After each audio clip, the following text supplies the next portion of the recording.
Hello guys, welcome to my channel T Something, and in this video tutorial I will gonna show you how to fix a cannot save file to desktop in Windows 11. So how can fix this type of error?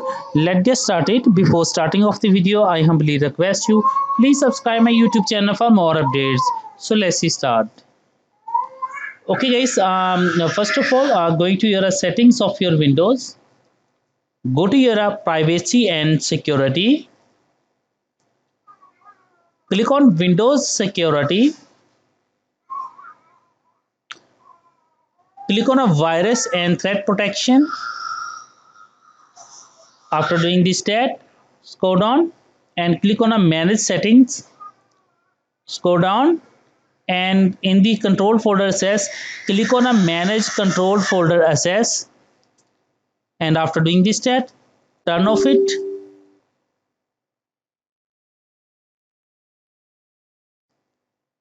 Close it and close.